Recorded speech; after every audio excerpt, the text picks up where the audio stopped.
사무엘상 2장 20절에서 21절 말씀입니다. 엘리는 엘가나와 그 아내를 축복하면서 말했습니다.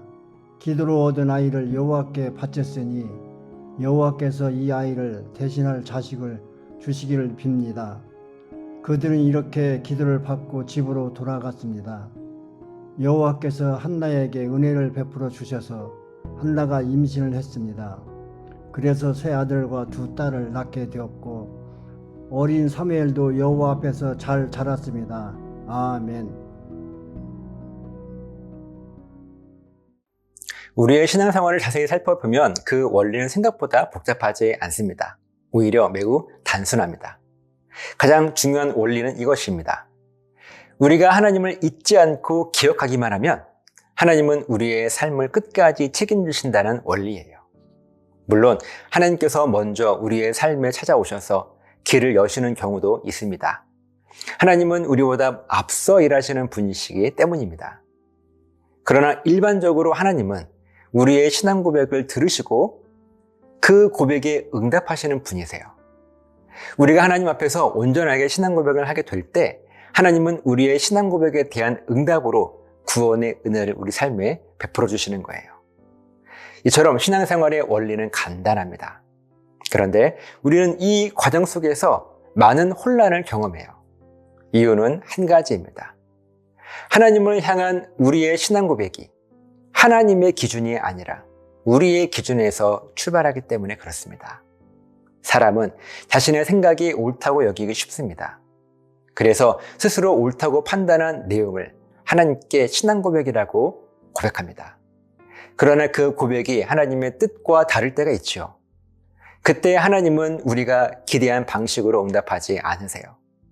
문제는 그 다음에 나타나죠. 우리는 응답이 없다고 느끼면 하나님을 향해 원망하거나 불평하기 시작합니다. 왜 내 기도를 들어주지 않으시냐고 묻습니다. 왜 나에게는 은혜를 허락하지 않으시냐고 탄식합니다. 그러나 사실은 우리의 신앙 고백이 온전하지 않았기 때문이죠. 그래서 우리에게 필요한 결단은요, 오늘 내가 하나님께 드리는 이 신앙 고백이 하나님께서 보시기에 온전한지를 계속 점검해야 하는 것입니다. 이 점검은 하루로 끝나는 작업이 아니에요. 우리의 평생을 살아가는 과정 속에서 필요한 작업입니다.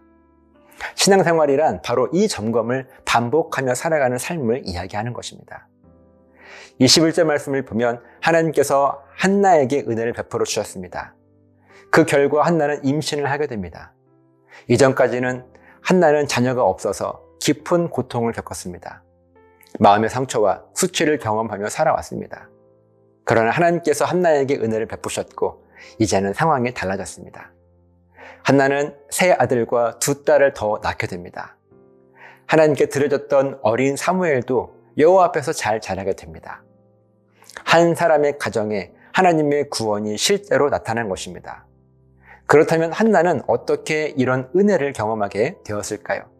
그 이유가 20절 말씀에 기록되어 있습니다. 엘리 제사장은 엘가나와 한나를 축복합니다. 그 내용은 매우 분명합니다. 기도로 얻은 아이를 하나님께 바쳤으니 하나님께서 그 아이를 대신할 자녀를 주시기를 바란다는 축복입니다. 이 말씀에는 매우 중요한 흐름이 있습니다. 가장 먼저 한나는 기도로 얻은 아들을 하나님께 드렸습니다. 자신의 소중한 것을 먼저 하나님께 신앙 고백으로 맡겨드린 것입니다. 이것이 바로 한나의 온전한 신앙 고백이었습니다. 그리고 하나님은 한나의 이 온전한 신앙 고백을 기쁨으로 받으셨어요. 그리고 하나님은 받으신 그대로 한나에게 응답하셨습니다. 이것이 바로 우리가 하나님의 은혜를 경험하게 되는 원리입니다.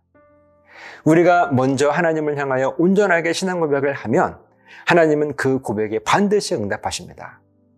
하나님은 우리의 신앙 고백을 결코 외면하지 않으십니다. 오늘 말씀을 묵상하며 우리 자신에게 한번 질문해 봅니다. 오늘 내 삶에는 한나가 경험한 것과 같은 은혜가 경험되고 있는가? 만약 우리가 하나님께 신앙 고백을 한다고 말하면서도 하나님의 은혜를 경험하지 못한다면 잠시 멈추어야 합니다. 그리고 우리들의 신앙 고백을 하나님의 말씀의 본질을 중심으로 다시 점검해 보아야 합니다. 하나님께서 틀리신 것이 아닙니다. 은혜를 경험하는 원리가 잘못된 것도 아닙니다. 은혜를 경험하는 원리는 변하지 않습니다.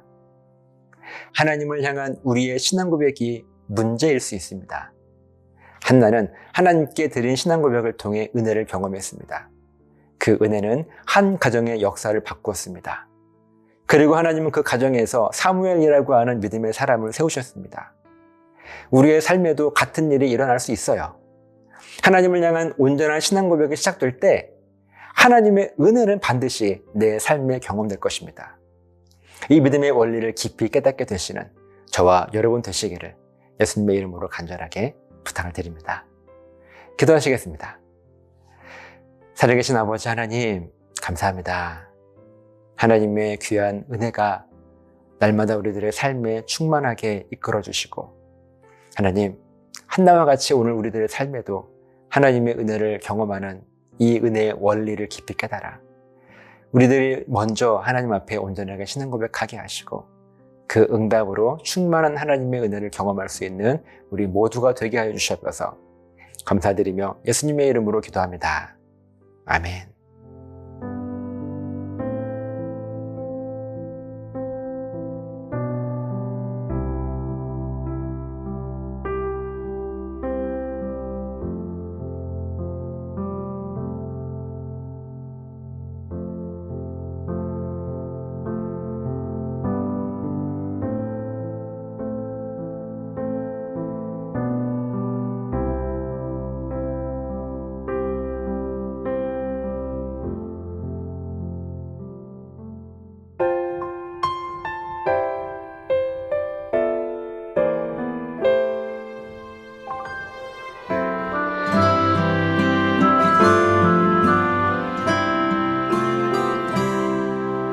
겸손히 올리는 나의 기도, 간구보다 감사를 드립니다. 응답하심도 거절하심도 기다리라심도 그저 감사. 감사 위에 감사를 덮을 때 은혜 위에 은혜가 쌓이네. 모든 일에 감사, 모든 순간에 그리 아니하실지라도 감사.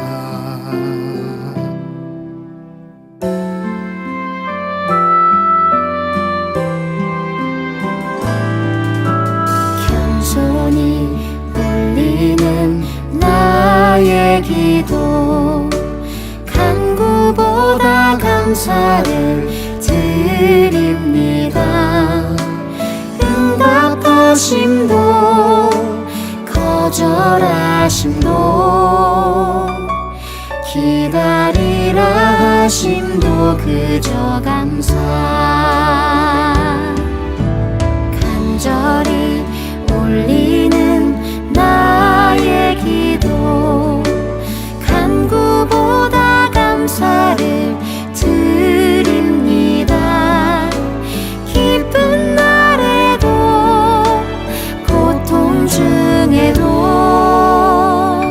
주가 일하심을 믿으며 감사.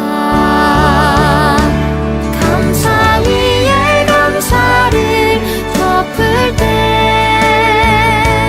은혜 위에 은혜가 쌓이네.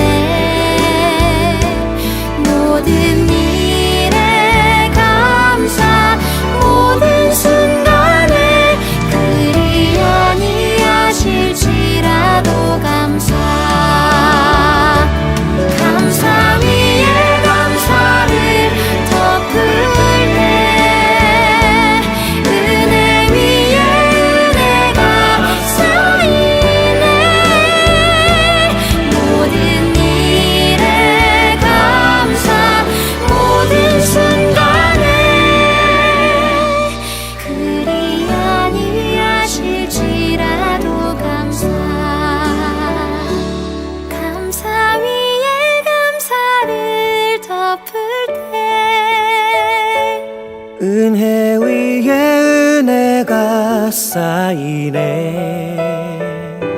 모든 일에 감사 모든 순간에 그리 아니하실지라도 감사 그리 아니하실지라도